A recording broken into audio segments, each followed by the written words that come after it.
चक्कर निकालती रही। एक तो सुंदरावली की सुंदरी गुजर थी, एक मंजू जाट थी शाहपुरा जयपुर की, एक मधुबाला थी कोटा की, मीनों की थी।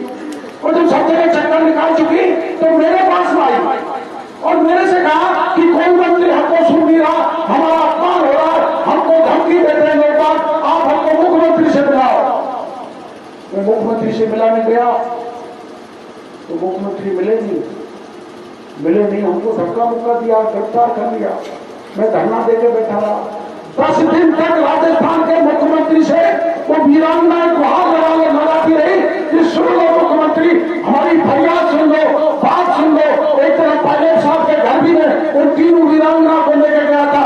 पायलट साहब ने कहा था ये सचिन पायलट ने कि इनके साथ अन्याय हो रहा है, सरकार को न्याय करना चाहिए। लेकिन गहलोत साहब इतना बहरा हो गया, मैं पायलट की सुनना चाहता, मैं सुंदरी गुजर की सुनना चाहता, मैं मधुबाला मीना की सुनना चाहता, मैं मंजू जाट की जुड़ना चाहता। अब सब मिलकर सुनाएंगे और हम उसको बताएंगे कि ये जातियां किसान की क्या होती है, सरकार कैसे रिपीट होती है। अपमान किया, उनको गिरफ्तार किया और आपने अखबारों में देखा, मेरे को पकड़ा, मेरे कपड़े भारतीय मेरी गर्दन पकड़ी। आप क्या करोगे तो आप जाने, अंतरात्मा की आवाज जो बोलेगी वो करेगा। लेकिन मेरी प्रतिज्ञा देवनारायण भगवान के सामने लेकर जा रहा हूं कि मैं आपकी अदालत में भी आऊंगा, आपके घर घर जाऊंगा, आपके भी पैर छूंगा, लेकिन इस गहलोत नाम के पंछी को सत्ता में नहीं लौटने दूंगा। ये मेरे अकेला का बीच में प्रतिज्ञा है, ये मैं आपके बीच में कहने के लिए हमने तो वोट इसलिए दिए थे। मेरे मोदी जी हाईकोर्ट में आए थे, 5 लाख लोग थे। मोदी जी ने कहा तो सारी सीट जीतेंगे, मन सब नहीं। क्यों, क्या कारण है? ये सचिन पायलट का इलाका भी है, मेरा है। और सारे मेरे ये कह रहे हैं कि पूर्वी राजस्थान में किसान का बेटा मुख्यमंत्री बनेगा, तो जो किसान हमारा पूर्वी राजस्थान पिछड़ गया उसको आगे ले जाएगा। राजस्थान के हर कोने से मुख्यमंत्री बन गया, हमारा नहीं बना। इसलिए मीनों का भी बनी है कि अब की बार कांग्रेस को वोट दो और सचिन पायलट को मुख्यमंत्री बनने दो, जिससे हमारा कल्याण हो। वो मुख्यमंत्री नहीं बना, क्यों नहीं बना वो आप जानते हो। हमारा इलाका पिछड़ा का पिछड़ा रह गया। टीआरसीपी पे राजनीति चल रही है। गहलोत साहब फुटबॉल को मोदी जी के उसमें डाल रहे हैं, लेकिन गहलोत साहब आप 2 चीज पूरी कर दो। आप जानते हो चंबल का पानी राजस्थान और मध्य प्रदेश के बीच में निकलता है। 5 नदी जिनका पानी मूलिया में मेरे इलाके में आएगा, वो सब मध्य प्रदेश से निकलती है, उनका हिस्सा है, 50% उनका हिस्सा है। तो आप लिखा के भेजो कि आप मध्य प्रदेश हमको सहमति दे दे कि अगर राष्ट्रीय परियोजना घोषित हो जाती है तो हमें कोई दिक्कत नहीं है। गहलोत साहब मध्य प्रदेश की सरकार से लिखा के लाके दे दे। मकेला इतने बड़े मुंडिया गांव में किसान भाइयों को कहकर जा रहा हूं, मोदी जी से चाहे कुछ भी करना पड़े, कुछ भी करना पड़े, आग्रह करना पड़े, अनुनय करना पड़े, 37,000 करोड़ की योजना को लागू कराने की मेरी जिम्मेदारी। और लोग कहते हैं कि आप इतने मजबूत हो, मोदी जी के दोस्त हो, जेल में भी साथ रहो, सब कुछ काम किया, तो आप मंत्री क्यों नहीं बने? मंत्री तो इसलिए नहीं बना कि मैं सोच रहा था हमारा रमेश मीना जीतेगा। आपने एक ऐसे जर्दे खाने वालों को 73,000 से जिता दिया, जो दिन छठे लाम दवा पीता है, उसकी व्यक्तिगत राय है, वो नहीं जाना चाहता। मेरे को मजाक नहीं करना चाहिए, उसी उम्र में मैं भी गुजरने वाला हूं। आप भरोसे जी के पास जाते हो तो वो समझ जाते हो वो क्या बोल रहे हैं, लेकिन आपने जिता दिया। आप हमारे आगे चले जाओ, कहीं दौसा में चले जाओ, सब सीटें आपने जिता दी। 28 सीटों पर हार हुई तो मोदी ने कहा क्यों हार गए? साहब आपने पहले मैंने फार्मू लोगों को बता दिया था, गुजर मीणा एक हो गए, तो आपने रोका क्यों नहीं? मैंने कहा साहब वो तो कई बार मीणा तोड़ाता है तो सांकर तो ले जाता है, जो ले जाता है खूंटा को भी ले जाता है, ऐसे गुजर तोड़ाता है, तो तोड़ के चले गए तो 28 सीट हार गए, तो मेरा नंबर नहीं आया। वरना मैं मोदी जी के बगल में बैठता, क्यों नहीं बैठ पाया? एक बड़ा आरक्षण की उस धरती आग में अगर मैं नहीं कूदता, जाति की बात में नहीं आता, तो आज मैं मोदी की बगल में मंत्री बने हुए बैठा है। लेकिन लेकिन बात सुन लो, चाहे कुछ भी कितना भी नुकसान दे, राजनीति में हम इसलिए नहीं आए, कम से कम मैं तो इसलिए नहीं आया कि मैं एमएलए भी बन जाऊं, प्रमुख भी बन जाऊं, मंत्री भी बन जाऊं, मुख्यमंत्री भी बन जाऊं, सब कुछ बन जाऊं ना। हम राजनीति में इसलिए आए, मेरे को जो ताकत मिली है, जो ताकत इस जनता ने दी है, उस ताकत से मैं जनता का, राष्ट्र का, देश का, समाज का कितना भला कर सकता हूं, वो मेरे को करना चाहिए। मैं राजनीति में घर भरने के लिए नहीं आया।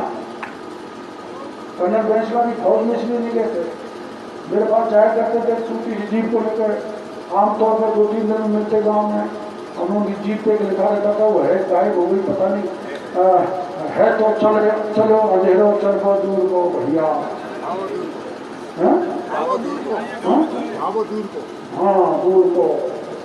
तो हमारा तो जीवन अब अधेरे की तरफ जा रहा है, लेकिन प्राण पर से प्रतिज्ञा देना भगवान के साथ आपके सामने करके जा रहा हूं। मैं कोई राजनीति या चुनाव की दृष्टि से नहीं आया, मैं मेरे मीरा गुजर में कोई पहले लड़ाई हो गई उस दृष्टि से ना आया। सारी दुर्भावना खत्म हो गई कि मेरे भाई परेशान है, तो लक्ष्मण की जिम्मेदारी बन जाती है कि मेरा राम अगर वनोवास जा रहा है तो मैं उसके साथ जाऊंगा, इसलिए आपके तो आरक्षण के समय की सारी घटनाओं को मिटाकर आप एक हो जाएं। आपको ये भी ध्यान है कि हरगान सिंह जी को एमएलए बनाया तो आपने था, लेकिन उसको 70-80% वोट हमने दिलाए थे। हमने तो पायलट साहब को कहा था, यार थोड़ी हिम्मत जुटाओ हिम्मत, लेकिन वो लंबी राजनीति के घोड़े हैं, वो भविष्य को हमारी तरफ से खराब नहीं करना चाहते। उनका निर्णय मैं तो कई बार बयान दे चुका कि भाई उनको मौका मिलना चाहिए, लेकिन मौका नहीं मिला है। तो क्योंकि गहलोत साहब ने पकड़ रखा है, काय को पकड़ रखा है, कांग्रेस को दिल्ली में पकड़ रखा है। और वो कैसे पकड़ रखा है? जो एमएलए जितने जीत के गए हैं वो संबंधित विधानसभा क्षेत्र के मुख्यमंत्री हैं। भरोसी जाटव यहां का मुख्यमंत्री है, बिहार मीणा कोड़ा भीम का मुख्यमंत्री है, रामकेश मीणा गंगापुर का मुख्यमंत्री है। रामकेश मीणा ने तो 150 करोड़ की मंदिर माफी की जमीन पर कब्जा कर लिया। मेरी सरकार आएगी ना तो कूट फूट के बाहर भगा दूंगा, सारी कब्जा दूर कर दूंगा। और प्यार मीणा जो हमारा मामा लगता है, मेरे रिश्ते में मामा, जो जौड़वाड़ है ना मेरे मामा बौड़ में, तो जो जौड़वाड़ है, छोटा हो जो बड़ा हो मैं उसको मामा कहता हूं, ये मेरा मामा है। 500 करोड़ की खान बंद हो गई जमुआराम पर, तो जाके मुख्यमंत्री के पैर पकड़िए, 500 करोड़ कमाए। और भरोसी जी का तो आप क्या सुनाऊं, मेरी मित्रता है उनसे। बेटा नंबर 1 भी कर रहा है, बेटा नंबर 2 भी कर रहा है, पापा नंबर 1 भी कर रहा है। बेटों में लड़ाई हो जाती है, तू कम लेकर आया है, तू ज्यादा लेके आया है, बंटवारे में झगड़ा हो जाता है। मैं तो 3 दिन हिंडौन में रहा था, कोई कह रहा था वो एक की भाव कह रही मैं लड़ूंगी, दूसरे की कह रही मैं लड़ूंगी, तो तुम सारे लड़ दो ना। अब पोल नहीं है, वो गया जमाना जब पायलट के नाम पर, मुख्यमंत्री के नाम पर वोट दिया। अब दुनिया इनके रंग को पहचान चुकी है। तो ये भ्रष्टाचारियों ने पैसा इकट्ठा किया तो पूरी कांग्रेस को गहलोत चलाया, देश की कांग्रेस सारा खर्चा, कई चुनाव भोग पार्टी लगे, सोनिया की रसोई का खर्चा, राहुल की रसोई का खर्चा और अपना प्रियंका जी का सारा खर्चा गहलोत देता है। तो बेचारे सचिन पायलट की कहां चले, वो बेचारा मैं बेचारा, तो हम तो दो बेचारे फंसे हुए। और मैं आपको यही कहना चाहता हूं कि आप तो तैयार हो। मैंने एक कार्यक्रम सरपंच साहब से पूछ के दिया है कि अब यहां रोज का धरना तो आप चालू रखो,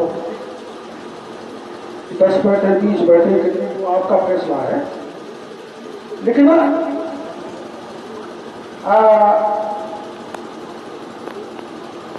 20 तारीख से हमारी संसद है, पहला संडे 23 का है। अगले संडे 30 का है। तो सरपंच साहब को मैंने कान में कह दिया, ये जो 20 जन चला रही है ना हमारी बहना, ये पता नहीं हमारे वहाँ तो महिलाएं ज्यादा आती है, ये कमाई सब वो चल रहा होगा नड़ाव का काम। ऐसी मेरे को 101 महिला दे देना, आपकी किसी की भी जरूरत नहीं है। आप आओ तो बहुत अच्छा है। और थानेदार जी सुन लो, डिप्टी भी हो गया तो एसपी भी हो गया। मैं आमागढ़ पे चला था, आमागढ़ 7.5 किलोमीटर ऊंचा पहाड़, सांप, घोड़े, पैंथर। सरकार ने 1012 को पुलिस लगा दी, ड्रोन लगा दिए, बंदूक लगा दी, अग्नि वर्षा लगा दी, अश्रु गैस लगा दिए, सब लगा दिए, लेकिन धरे के धरे रह गए। और मैंने आमागढ़ पे जाके झंडा फहरा दिया। वैसे ही मूडिया के भाइयों से, आसपास के भाइयों से, और हमारे सरपंच साहब भी संगड़िया के आए, मैं उनको जानता हूँ। ये भी हमारे 101 मीणी, 101 गुजरी, मेरे को देखो, मैं ऐसा खट्टा करूंगा जो चौड़े नहीं कह रहा हूं, पर पता नहीं लगेगा। इसलिए 30 तारीख तक सरकार को टाइम दे रहे हैं। 29 तक सरकार का समय है। 30 को मैं आऊं, कहीं जगह बता दूंगा, गांव के मुखिया लोगों को, संयोजक को, संगठन समिति को, मेरे को बताया कि आप सब जगह हो जाए। लेकिन कल या परसों आप मुख्य सचिव से भी मिले, सर महिषवा जी में जानकारी कहता है, और वो कौन राम लोभाया जी से भी मिले, जो उन्होंने कहा बताया कर देंगे। 28 तक कर दो, 28 को आदेश पहुंचा दो, यही मूडिया में कलर फैसला का, बेटे को दे दो, किसी को दे दो। ये तो 30 को अपन खटका करेंगे, ऐसा खटका जो सरकार का झुकना पड़ेगा। बहुत बहुत धन्यवाद। मैं कोई भाषणों में गलत बोल गया तो माफ करना। ये सरपंच साहब स्वागत करना चाहते थे, मैंने मना कर दिया। इसलिए मना कर दिया कि मैंने भाई जब ये अपनी मांग पूरी हो जाए ना, तब आप हमको फेंका भाई विजय तिलक, विजय फेंका तो जब ही बंधना चाहिए, माला तो बदल जो काम हो जाए। इसलिए मैंने कह दिया। हमारे यहाँ कमल जी आए बीच में, कमल जी कहाँ है? कमल जी आए बीच में, कमल जी कौन? तो वही बताएंगे, आप बताओ। कमल जी को बुलाओ। देखो ऐसा भाई, एक गाड़ी अपने बीच में आई है और वो गाड़ी 32 दिनों में घूम चुकी। हमारे विचार परिवार की गाड़ी है और इसमें कुछ संदेश है। जैसे किसी का जबरदस्त एक्सीडेंट हो गया, वो तड़प रहा है, और ऐसे व्यक्ति को अगर खून दें, उसके प्राण बचाएं, तो इससे बड़ा कोई पुण्य का काम हो सकता है क्या? एक तो वो नारा है। एक है कुछ लोग मरते मरते अपने पूरे देह को दे जाते हैं, कुछ मरते मरते गुर्दे को दे जाते हैं, कुछ आंख को दे जाते हैं, जिससे कुछ लोगों का जीवन सुधरता है। और इस ढंग से मैं कुछ नारे लगाऊंगा। रक्तदान कौन करेंगे? कोई जरूरत पड़े तो रक्तदान रुक सकते हैं। रक्तदान कौन करेंगे? आप कहोगे हम करेंगे, हम करेंगे। रक्तदान कौन करेंगे? हम करेंगे, हम करेंगे। थोड़ा जोर से, रक्तदान कौन करेंगे? हम करेंगे, हम करेंगे। और दिव्यांग जो अपाहिज होता है ना बेचारा, जो चल नहीं पाता, दिव्यांग की सेवा कौन करेंगे?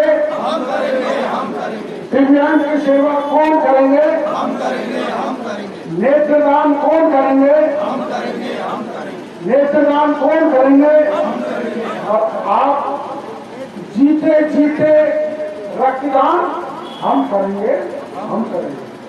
जीते जीते जाते जाते मरने के बाद नेत्रदान हम करेंगे, जाते जाते हम करेंगे।